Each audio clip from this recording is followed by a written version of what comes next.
Takže ahoj, já jsem Vanisma a vítám vás u tohoto nového videa, které je fakt mega. Upozornění, a co si teda fakt jako nedělám, ale můžete se do toho vlastně zapojit všichni do jednoho. Takže o čem je vlastně tady tohoto video? O navrácení starých loposů do prodeje. Takže jak hlasovat? Takže najdete si na YouTube prostě LPS, Luna chceme zpátky staré LPS.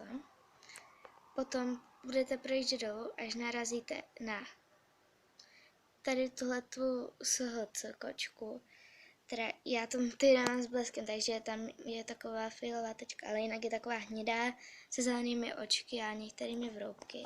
Akorát já tady tohoto prostě musím držet v ruce, takže koněte na to. Jo, jako je to asi jako v ruštině, takže... A já azbuku fakt neumím. Takže dáte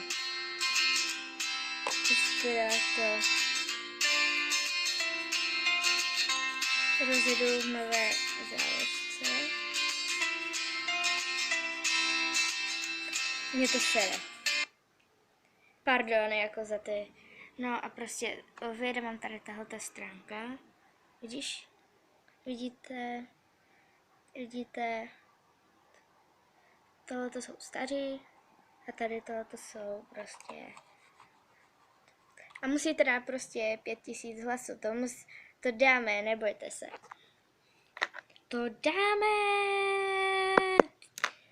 No a prostě můžete hlasovat. Já teda asi budu hlasovat přes Facebook, ale ne tady. Tak tam o tom videjku, ale to je fakt mega, takže my chceme, hodně lidí chce prostě nové lupus dát pryč prostě a dát zpátky do prodeje ty staré, což by bylo nej.